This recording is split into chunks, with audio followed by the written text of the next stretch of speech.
सत्र में वो हमें संबोधित करें।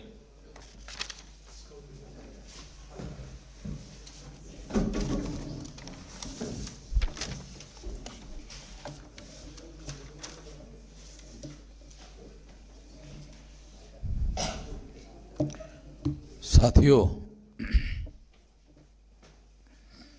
2 बजे तक हमें ये सत्र चलाना था।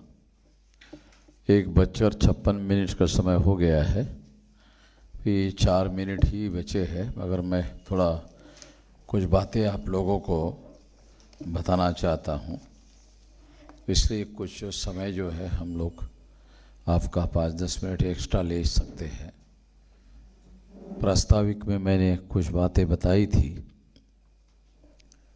तो उस दिशा में मैं कुछ बातें आप लोगों को बताना चाहता हूँ कि अभी सारे देश भर में 714 जिले हैं।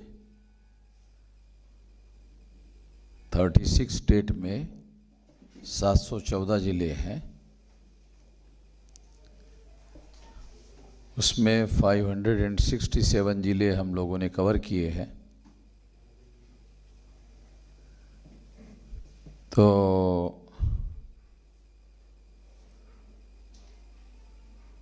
बाकी जो जिले बचे हुए हैं 674 जिलों में एक तो 107 के लगभग जिले अभी बचे हुए हैं। तो आने वाले समय में ये 107 जो जिले हैं, ये जिले भी हम लोग रणनीतिक तरीके से कवर करेंगे। ये बहुत बड़ा विशाल संगठन और बहुत बड़ी राष्ट्रीय स्तर की संगठित शक्ति का निर्माण हो जाएगा। इस काम में हम लोग लगे हुए हैं।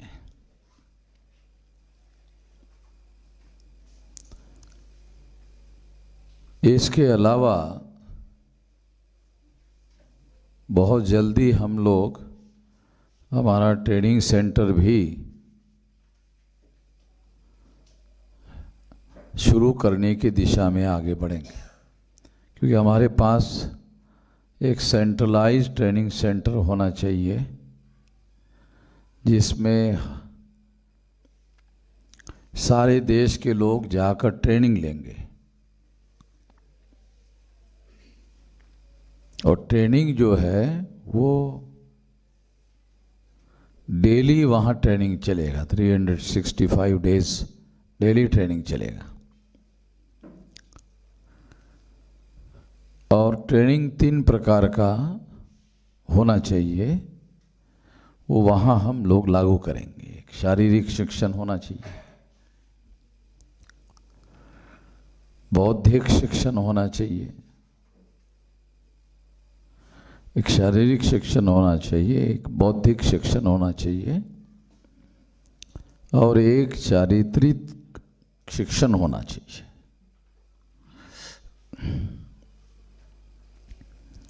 ये 3 प्रकार का ट्रेनिंग जो है वहाँ होना चाहिए, क्योंकि हमारा जो समाज है चारित्रिक शिक्षण की बहुत ज़्यादा ज़रूरत है। शिक्षा बढ़ रही है, चारित्रिक शिक्षा ना होने की वजह से जो हमारा समाज बिन पेंदे का लोटा है, गंडिया गड़ू है, लुढ़कते रहता है, किधर से किधर लुढ़कते ही रहता है। तो इस वजह से समस्याएं आती है, और वो समस्या हम लोगों को समझना बहुत ज़्यादा ज़रूरी है। तो इसके लिए केवल बौद्धिक शिक्षा देने से काम नहीं चलेगा।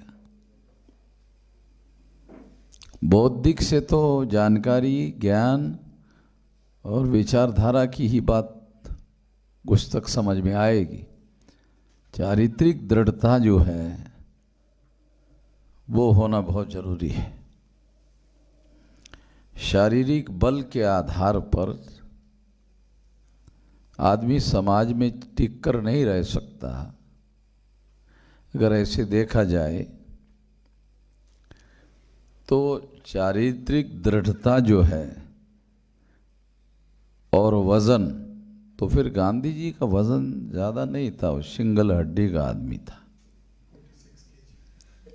गांधी जी का जो वजन है, हाँ, गांधी जी का जो शारीरिक वजन था वो सिंगल हड्डी, हम देसी भाषा में बोलते हैं अरे टिलटिला, सिंगल हड्डी का आदमी था।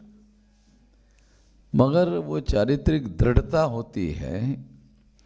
मान लो कोई बात हम कहते हैं किसी को, वो कहने के लिए चारित्रिक दृढ़ता होना बहुत ज़्यादा ज़रूरी है। अगर कोई कहे कि कांग्रेस वालों के साथ वार्ता करो और रिपब्लिकन पार्टी के लोगों को वार्ता करने के लिए भेजो, तो वो वार्ता ही नहीं कर सकते। कांग्रेस लोगों के साथ रिपब्लिकन पार्टी के लोग वार्ता ही नहीं कर सकते।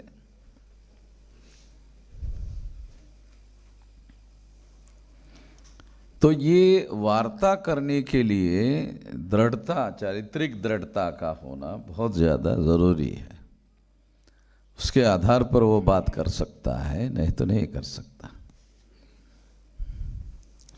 तो एक तो ये बात है, तो इसलिए ये बात मैं खास तौर पर आप लोगों को समझा रहा हूँ। तो ये ट्रेनिंग जो है एक शारीरिक ट्रेनिंग भी होना चाहिए। तो जो बाबा साहब आम्बेडकर ने में समता सैनिक दल में शारीरिक ट्रेनिंग शुरू किया था, वो गांव-गांव में वो लाठी काठी जो है ना, हाँ, आप लोगों को हैरानी होगी ये सुनकर, बहुत लोगों को पता नहीं है ये जो लाठी काठी वाला जो ट्रेनिंग है ना समता सैनिक दल का, वो आरएसएस ने वहां से चुराया है। आरएसएस का ये ट्रेनिंग नहीं था, ये यहां से चुराया है। आरएसएस जब संगठन चल रहा तो वो उस समय उनके पास में नहीं था। ये बाबा साहब आम्बेडकर के समता सैनिक दल में ये ट्रेनिंग था। और जब बाबा साहब आम्बेडकर 1932 को राउंड टेबल कॉन्फ्रेंस में गए, बैरिस्टर मुंजे हिंदू महासभा के राष्ट्रीय अध्यक्ष थे। तो बाबा साहब आम्बेडकर जहाज पर बैठने के पहले समता सैनिक दल ने उनको परेड करके सलामी दी। तो मुंजे देख रहा था ऐसे। फिर बाबा साहब आम्बेडकर बैठे जहाज में, तो दूसरे सीट से उठकर बैरिस्टर मुंजे बाबा साहब आम्बेडकर के पास वाले कुर्सी में आके बैठे और बाबा साहब को कहने लगे कि ये समता सैनिक दल का परेड और डिसिप्लिन और शिस्त देखकर मेरे दिमाग में एक ख्याल आया, और वो ख्याल ये है कि यदि इस फौज को मुसलमानों से भिड़ाया जाए तो कैसा रहेगा। तो बाबा साहब आम्बेडकर को तो समझ में आ गया। वो तो जो मुंजे ने नहीं कहा और जो मुंजे ने कहा, दो बातें हैं उसमें। जो कहा वो तो सामने आ गई बात, जो नहीं कहा बाबा साहब आम्बेडकर ने कहा उसका भी जवाब दिया और जो नहीं कहा उसका भी जवाब दिया। जो दिमाग में रखा हुआ है कि मुसलमानों ने हमें अछूत तो बनाया नहीं, तो उनसे हम लोग क्यों लड़ाएंगे।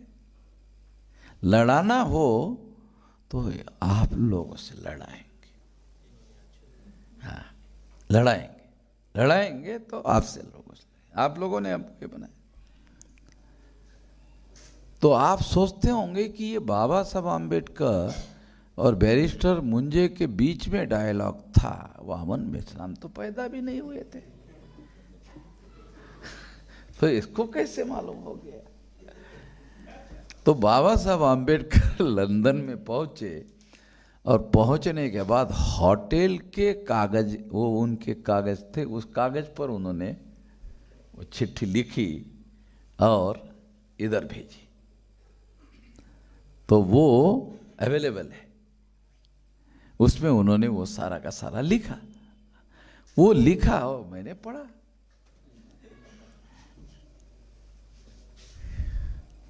क्योंकि दूसरे लोग पढ़ते नहीं हैं, क्योंकि उनको बाबा साहब आम्बेडकर के आंदोलन से कोई लेना देना नहीं। उनको तो जिंदाबाद जिंदाबाद जिंदाबाद इससे लेना देना है। डेली काम मुर्दाबाद का करते रहते, काम मुर्दाबाद का करते रहते और मुंह से जिंदाबाद जिंदाबाद जिंदाबाद कहते, काम मुर्दाबाद का करते रहते। तो इसलिए हम लोगों को सीखना था। तो सीखने के लिए तो एक चारित्रिक दृढ़ता की बात है। एक बार काशीराम जी पीपल्स एजुकेशन सोसाइटी के लोग थे, उनसे मिलने के लिए गए। तो एक आदमी था, कार्यकर्ता, उनके साथ में जा रहा था।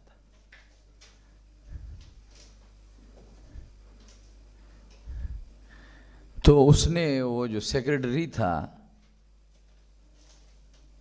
वाघ था, तुमको मालूम होगा। मतलब वो वाघ नहीं था, नाम वाला वाघ था, नहीं तो हाँ। तो उसने नमस्कार कहा, उसने वो कार्यकर्ता, नमस्कार वाघ साहेब। तो त्याच्यावर खेकसल्यासारखा, अरे आपको जय भीम बोलना नहीं आता? काशीराम जी साइड साथ में ही थे। काशीराम जी ने सुना कि इसके ऊपर इसके लिए हावी हो रहा करके, तो काशीराम जी ने, क्योंकि वाघ काशीराम जी को जानते थे, तो वो काशीराम जी ने वाघ को कहा, वाघ साहब ये नया आदमी है, इसको जय भीम का धंधा कैसा किया जाता मालूम नहीं है। आप पुराने खिलाड़ी हैं, जय भीम का धंधा कैसे करना है इसकी आप पुराने खिलाड़ी है, ये नया नया है, इसको मैंने अभी नया नया लाया, इसको जय भीम का धंधा करना नहीं आता, इसको मैं एक हफ्ता तुम्हारे पास रखता हूं, इसको धंधा करने का सिखा दो। नहीं, मेरे कहने का मतलब ये नहीं था, मेरे कहने का मतलब वो नहीं था। वो आपका क्या मतलब था वो काशीराम नहीं जानेगा तो फिर कौन जानेगा?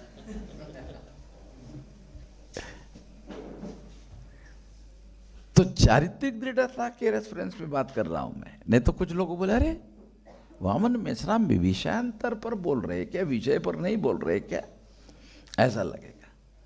नहीं, विषयांतर पर नहीं बोल रहा, विषय पर ही बोल रहा हूं। ये चारित्रिक दृढ़ता का मामला है। तो ट्रेनिंग जो है एक बौद्धिक होता है, एक शारीरिक होता है। तो बाबा साहब अम्बेडकर ने शारीरिक ट्रेनिंग इसलिए भी चलाया, और उन्होंने अभियान चलाया था, मिलिट्री में भर्ती हो जाओ, देश की रक्षा करने की जिम्मेदारी हमारी है। ये लोग देश की रक्षा करेंगे। कई हजार वर्ग किलोमीटर जमीन चाइना ने कब्जा किया था, लेकिन कुछ नहीं कर पाए। ये लोग बीजेपी वाले ना, बड़े बड़े डींगे हाँकने वाले बीजेपी वाले, राष्ट्रवाद का डेली डींग हाँकते रहते हैं, राष्ट्रवाद राष्ट्रवाद राष्ट्रवाद। ये नेशनलिस्ट लोग नहीं है, ये प्रोपोगंडिस्ट लोग हैं। मैं इनका नाम रखा है, ये नेशनलिस्ट नहीं है, प्रोपोगंडिस्ट लोग हैं। ये राष्ट्रवाद का प्रचार करते हैं, ये राष्ट्रवादी नहीं है। होते तो जमीन पर कब्जा नहीं करने देते। तो ये प्रोपोगंडिस्ट लोग हैं। तो कई हजार वर्ग किलोमीटर जमीन जो है चाइना ने कब्जा किया, कुछ नहीं कर पाए। नहीं तो पाकिस्तान होता तो जानते हो क्या कहते पाकिस्तान को? घर में घुस के मारेंगे। पाकिस्तान को ये लोग कहते हैं घर में घुस के मारेंगे। यही बात चाइना वालों को नहीं कहते, बोलते डायलॉग करेंगे।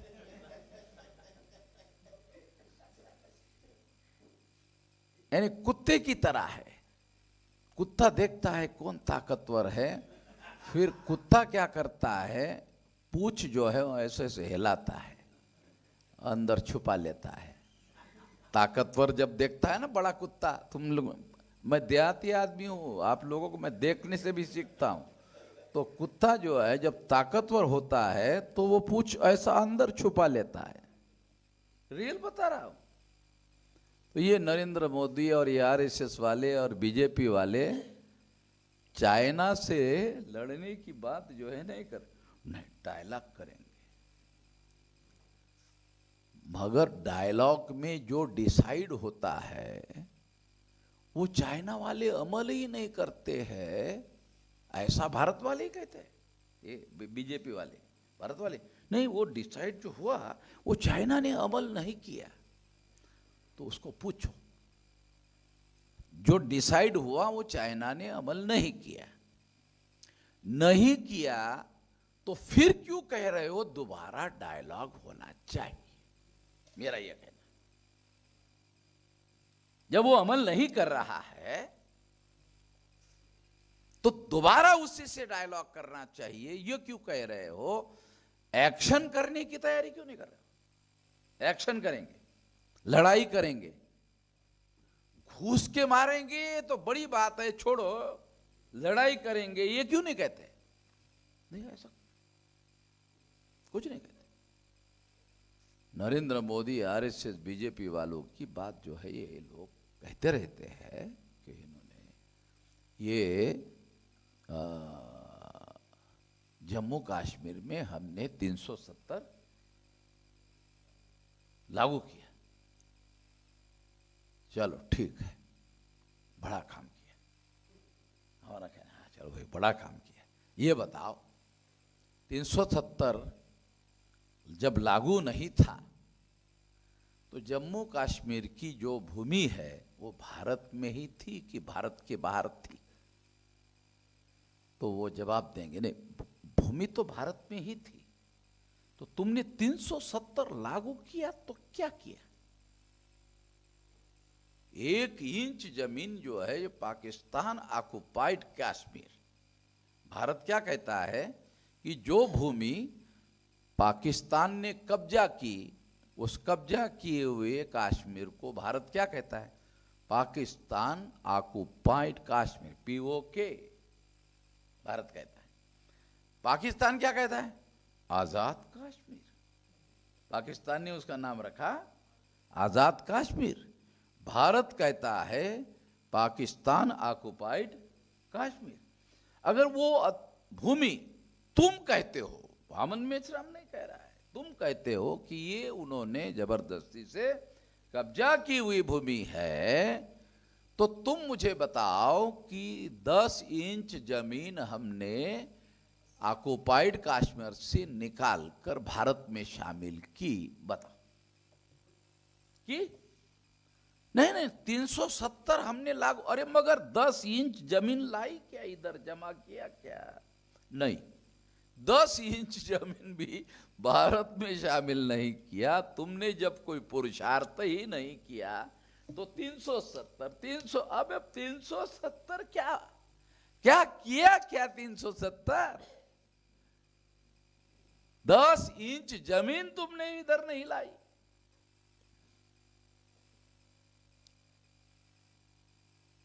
जब नहीं लाई तो तुम्हारा पुरुषार्थ कहां है? जब तुम्हारा पुरुषार्थ नहीं है तो तुम राष्ट्रवाद राष्ट्रवाद राष्ट्रवाद, अरे तुम अपनी जमीन ऑक्युपाइड किया उन्होंने। जम्मू कश्मीर के राजा ने साइन करके भारत को दे दिया, कोई मालिकाना हक तुम्हारा होना चाहिए था। तो केवल तो ये इन लोगों के पास में, बाबा साहब ऐसा सोचते थे कि कि भारत की रक्षा नहीं कर पाएंगे। बाबा साहब का रिकॉर्डेड बात है, डिफेंस पर बाबा साहब की स्पीच है, ये लोग रक्षा नहीं कर पाएंगे। तो हमारे लोगों को मिलिट्री में भर्ती होना चाहिए, बाबा साहब अम्बेडकर कहते थे। ब्राह्मणों ने यशवंतराव चौहान को डिफेंस मिनिस्टर बनाया। डिफेंस मिनिस्ट्री के नाम पर यशवंतराव चौहान ने महार रेजिमेंट नाम रखा, मगर महार रेजिमेंट की जो केवल मात्र महारों को भर्ती करने का जो सिस्टम था वो बंद कर दिया। और कारण क्या बताया? नहीं, अब भारत सेकुलर हो गया है। तो सेकुलर केवल वही छो गया था, महार रेजिमेंट में छो गया था क्या सेकुलर?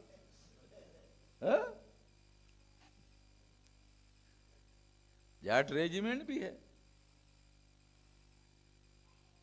बहुत खास बात बता रहा हूं, यशवंतराव चौहान से ब्राह्मणों ने यह काम करवाया, और जब बीमार पड़े यशवंतराव चौहान तो उनके बीमारी में उनकी व्यवस्था ठीक से नहीं हुई, इसलिए यशवंतराव चौहान मर गए, ऐसा आरोप पब्लिकली शरद पवार ने किया। यानी उनका मृत्यु स्वाभाविक नहीं है, उसको मारा गया, ऐसा वो कहते थे।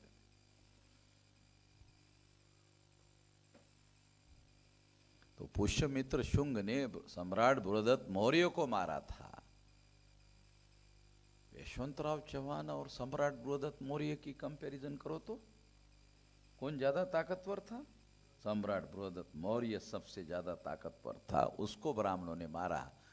तो यशवंतराव चौहान को नहीं मारेंगे, छोड़ देंगे, ऐसे कैसे होगा? तो ये इतिहास से सबक सीखना चाहिए था ना।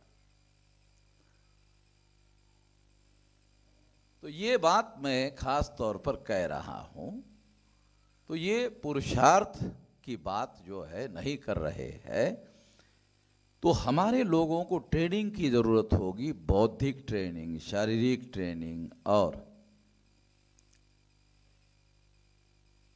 दो प्रकार का ट्रेनिंग हो गया, बौद्धिक, शारीरिक, चारित्रिक ट्रेनिंग। दृढ़ता होनी चाहिए चरित्र में। अमेरिका के अब्राहम लिंकन जो है वो गोली से क्यों मारा जानते? सिद्धांतों के लिए मारा गया अब्राहम लिंकन। क्या सिद्धांत था? नहीं, हम अंग्रेजों के गुलामी से आजाद हुए, हमें किसी को गुलाम बनाए रखने का अधिकार नहीं है। हमारा ये उसूल, सिद्धांत, मूल्य, वैल्यूज कि हम अंग्रेजों के गुलामी से आजाद हुए, तो हमें अमेरिकन लोगों को किसी को भी गुलाम रखने का अधिकार नहीं है। इसलिए सारे काले लोगों को अमेरिका में अब्राहम लिंकन ने आजाद कर दिया। क्यों आजाद किया करके एक व्हाइट आदमी ने उनको गोली मारी, अपने मूल्यों के लिए उसने जान दी। तो अब्राहम लिंकन अमेरिका का महान निर्माता माना गया कि जो अमेरिका हम बनाना चाहते हैं वो अमेरिका के लिए अब्राहम लिंकन ने जान दी। तो अमेरिका किसका है? तो कहा जाता है अमेरिका माइग्रेंट्स लोगों का है, ऐसे व्हाइट लोग कहते वहां के। ये अमेरिका व्हाइट लोगों का नहीं है, ये अमेरिका माइग्रेंट्स लोगों का है। तो जब हम अमेरिका में गए तो गाइड था, ब्लैक था, उसको मैंने पूछा मूल निवासी वगैरह है क्या? यहाँ है, मगर अभी उस पर बात नहीं कर सकते है, उस पर बात नहीं कर सकते। ऐसा कहते कहते हम व्हाइट हाउस के पास पहुंचे। व्हाइट हाउस के पास पहुंचे तो मैंने उसको कहा व्हाइट हाउस अच्छा ठीक नाम नहीं है। क्यों? तो मैंने कहा ब्लैक एंड व्हाइट हाउस नाम होना चाहिए इसका। वो काला था, वो आदमी काला था गाइड। तो मैंने व्हाइट हाउस ठीक नहीं। क्यों? नहीं, इसका नाम ब्लैक एंड व्हाइट हाउस होना चाहिए, ऐसा मैंने।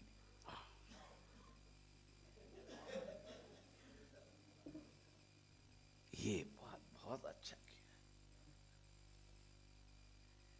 मैं उसकी साइकोलॉजी को तो जो वैल्यूज है, अमेरिकन वैल्यूज है, उस हिसाब से व्हाइट हाउस नाम सूट नहीं करता है। तो मैं आपको कुछ बातें जो है ना मूल्य समझा रहा हूं कि छोटी मूल्यों की जो बातें होते हैं, जो वैल्यूज की बातें होती है, वो कितनी, वो वैल्यूज होते हैं जिसके लिए आदमी खड़ा रहता है, उसके लिए आदमी जीता है, उसके लिए मरने के लिए तैयार हो जाता है। बहुत सारे मुस्लिम लोग जब मैं कहता हूँ सुनते हैं, सुनने के बाद मेरे पास आकर कहते नज़दीक में, आप जो कह रहे थे वो ऐसा कोई कहता नहीं है भारत भर में। एक बात, और दूसरी बात, आपको ऐसा कहने में डर नहीं लगता? ऐसा कहते हैं। तो कन्विक्शन एंड करेज, इसका आपस में संबंध है कि जिन सिद्धांतों पर हम दृढ़ विश्वास करते हैं उसके लिए जान देने के लिए भी तैयार है, इसलिए हमें डर नहीं लगता। डर का वामन मेश्राम का कोई संबंध नहीं है आपस में। इसलिए मैं ग्रास की काड़ी लेकर भी नहीं चलता हूं, बड़ी डंडा लेकर तो दूर की बात है, तो हमें डर नहीं लगता है।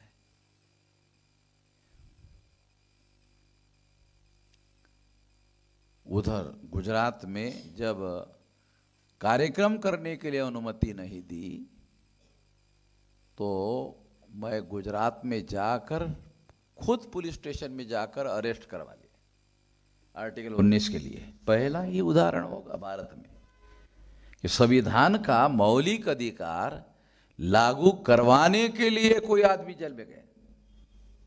रात के 2:30 बजे उन्होंने मेरे खिलाफ एफआईआर दाखिल किया। तो मेरे वकील ने मजिस्ट्रेट के सामने पूछा कि इन्होंने कितने बजे अरेस्ट करवाया? कहा 4:15 बजे। तो शाम के 4:15 बजे से रात के 2:30 बजे तक ये किसके पोजीशन में थे? कहा कि हमारे। तो इस पीरियड में इन्होंने कौन सा अपराध किया ये बताइए? पीरियड में तो कोई है। तो फिर 2:30 बजे एफआईआर कैसे हुआ? ग्रांटेड, बेल ग्रांटेड, खत्म मामला हो। बाहर आ गया, हाई कोर्ट में पुलिस कमिश्नर पर 2 केस दायर कर दिया, अभी तक जवाब नहीं दिया पुलिस कमिश्नर ने। दूसरा है हार्दिक पटेल, उसको डराते रहे, गुजरात के जेल में डालते रहे, फिर राजस्थान के जेल में डाला, उसको डराते रहे और वो भी डरता रहा। जाहिर बोल रहा हूं। एक मैं भी हूं, मैं गया, जेल में रहा, उस कमिश्नर के खिलाफ में केस दायर किया और अभी तक जवाब नहीं दे पाया। और अभी मैं कच्छ बस से जाके आया हूँ, वहाँ बोला मैंने कि वो अगर अभी 2 साल हो गया रिटायरमेंट, वो 2 साल उसने जवाब नहीं दिया, अगर रिटायर्ड भी हो गया तो भी मैं उसको छोड़ूंगा नहीं, रिटायरमेंट के बाद भी उसकी पेंशन बंद करने के लिए लड़ूंगा और लड़ाई सुप्रीम कोर्ट तक लड़ूंगा, छोड़ूंगा नहीं। और वो इंस्पेक्टर रिकॉर्डिंग कर रहा था, मैंने कहा इसे भी कर ले, ये जो बोल रहा हूं इसको कर ले। तो वैल्यूज होते हैं, कुछ मूल्य होते हैं। हमारे लोगों में बिन पेंदे के लोटे है, हमारा समाज जो है गंड्या गड़ू। तो इस वजह से हमारे लोगों को इसका ट्रेनिंग देने की जरूरत है। हम अपने सिद्धांतों पर अड़ जाते हैं तो कुछ लोग कहते हैं वामन मेश्राम डिक्टेटर है, और जब वामन मेश्राम को गोली लगेगी, वामन मेश्राम चला जाएगा, तो तब भी डिक्टेटर रहेगा वो कि अपने सिद्धांतों के लिए गोली खा लिया। खाना पड़े। जो अब्राहम लिंकन ने तो अपने सिद्धांतों के लिए गोली खाई ना। व्हाइट लोग क्या बोल रहे थे? वो बदलने के लिए बोल रहे थे ना, वो बदलने के लिए राजी नहीं हुआ। व्हाइट लोगों ने वो काउंटर किया था और उसमें अब्राहम लिंकन लड़ाई हार रहे थे। तो उसका जो कमांडर था, वो कमांडर को उसने बदल दिया कि मैं इस कमांडर को बदलना चाहता हूँ, इस कमांडर को बनाना चाहता हूँ। तो उसके जो सहयोगी थे बेताड़ सर, टॉप रैंकिंग सहयोगी थे, लिंकन को कहा वो तो 2400 घंटे दारू पीता है, वो कमांडर जिसको ये बनाना चाहता था। तो लिंकन ने अपने सहयोगी को पूछा कि वो कौन से ब्रांड की दारू पीता है। लिंकन ने अपने सहयोगी को पूछा वो कौन से ब्रांड की दारू पीता है। तो सहयोगी ने लिंकन को पूछा, क्यों पूछ रहे हो? कि अगर मुझे मालूम हो जाए कि ये फला ब्रांड की दारू पीता है तो पूरा बैरल भर के उसके घर में मैं भेजना चाहता हूं। उसने दारू ना पीने वाले आदमी को बदल दिया और दारू पीने वाले आदमी को कमांडर बनाया। शाम को मैसेज आया कि अब हम आगे बढ़ रहे हैं, हार रहे थे, अब हम आगे बढ़ रहे हैं। और लिंकन ने उसके नेतृत्व में जो 2400 घंटे दरा पीता था वो लड़ाई जीती। जीतने के बाद उसको गोली से मारा। वैल्यूज समझने की जरूरत है। तो इस तरह से हम लोगों को आने वाले समय में कई किस्म का ट्रेनिंग जो है, ट्रेनिंग सेंटर्स हम लोग खोलेंगे, ट्रेनिंग्स देंगे ताकि हमारे लोगों का जो कैरेक्टर है बिन पेंदे के लोटे वाला, वो कुछ सिद्धांतों के लिए खड़े होने वाले लोग चाहिए। वो संख्या में कम होते हैं मगर सारा समाज खड़ा कर सकते हैं। हमारे समाज में नेतृत्व का निर्माण क्यों नहीं हो रहा है? कैडर का निर्माण होता है मगर नेतृत्व का नहीं होता है। क्यों? क्यों हमारे पास बीजेपी में अंदर काम करने वाले कैडर कौन? हमारे। कांग्रेस के अंदर काम करने वाले कैडर कौन? हमारे। कम्युनिस्टों के अंदर जिंदाबाद मुर्दाबाद कहने वाले लोग हमारे, और नेतृत्व करने वाले लोग हमारी नहीं है। समझने की बात है। ऐसा क्यों होता है? सिद्धांत होते हैं, कुछ वैल्यूज होते हैं, कुछ मूल्य होते हैं जिसके लिए आदमी जीता है, लड़ता है, उसको आधार बनाकर आदमी आगे बढ़ सकता है। तो ये करना बहुत जरूरी है। ये करने के लिए हमारे लोगों को तैयार रहना जरूरी है, क्योंकि आने वाले समय में हम लोग इस देश में जो 2-2.5 हजार साल ईसा पूर्व 185 को सम्राट बृहदत्त मौर्य की हत्या की गई, उस तारीख से लेकर अब तक तो ये 2000 साल, 2100 और 185 इतना साल हो रहा है। कैलकुलेट करके हम बता सकते हैं, इतने सालों से हम लोग इस देश में गुलाम हैं। और अंग्रेजों ने, मैं कहते रहता हूं, हिंदू मुसलमान 2 टुकड़े किए और ब्राह्मणों ने 6247 टुकड़े किए। तो ये टुकड़ों को जगाने का, जोड़ने का और शक्ति निर्माण करने का काम बामसेप के द्वारा हुआ, बड़ा काम हुआ। अब बामसेप को हम लोग एक्शन मोड में है। अब ये जो ताकत हमने इकट्ठा की, इसको हम एक्शन में उतार रहे हैं। अब एक्शन में उतार रहे हैं, एक्शन में काम कर रहे हैं। ये बात सारे देश के लोगों को ये माध्यम से मैं बता रहा हूं, हम अभी एक्शन मोड में है। अभी किसी कार्यकर्ता के घर में जाकर एक आदमी को जाकर समझाने का काम अभी उतना जरूरी नहीं है, प्रासंगिक नहीं है। अभी हम एक्शन मोड में है। जो संगठित शक्ति हमने निर्माण की, अब उसका एक्शन करेंगे। और 2 बार भारत बंद करवाया, 5 मार्च 2019 को और 29 जनवरी 2020 को 2 बार भारत बंद करवाया। तीसरी बार बीजेपी वालों को पहले मालूम हो गए भारत बंद करने वाले हैं। तो ज्ञापन दिया कागज में। नीट वाला मामला 4 चरणों में करेंगे। पहला चरण था ज्ञापन दे, तो मैंने कहा सरकार को खबर करो कि हम बंद करने वाले हैं भारत, मतलब चौथे चरण में। पहले ज्ञापन दे दो, ज्ञापन देते ही मान लिया, आगे बढ़ने की जरूरत ही नहीं रही। उनको मालूम हो गया 4 चरणों सहित घोषित है। पहले ही चरण में गर्भगणित हो गया, मराठी का शब्द है गर्भगणित। रिकॉर्डेड बातें बोल रहा हूं, काल्पनिक बातें नहीं बोल रहा हूं। वो नीट का मामला हल हो गया है। तो आने वाले समय में 10 साल में 20 बार भारत बंद करेंगे, और कोई भारत में नहीं रहेगा जिसको ये मालूम नहीं होगा कि हमने उनकी लड़ाई लड़ रहे हैं। सबको मालूम हो जाएगा। जब सबको मालूम हो जाएगा तो कोई भी आदमी हमसे दूर नहीं रहेगा, हर आदमी हमसे जुड़ जाएगा और आंदोलन में फिजिकली शामिल भी होगा, और जो शामिल नहीं होगा, जो घर में रहेगा, तो हमारी खबरें देखते रहेगा कि कितना मामला आगे।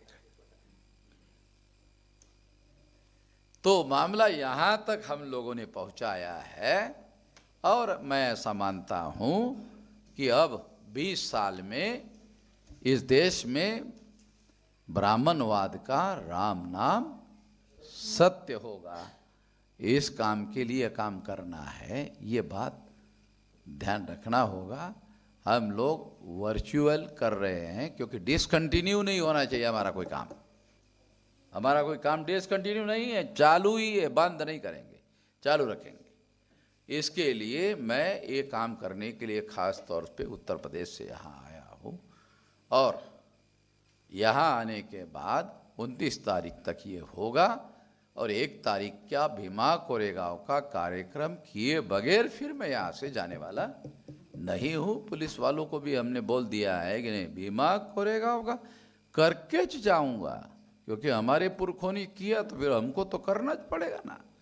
500 हमारे पुरखों ने 28,000 का राम नाम सत्य करवाया था। तो इसलिए वो कार्यक्रम विजय गाथा हम लोग हर हालत में करके जाएंगे। धन्यवाद।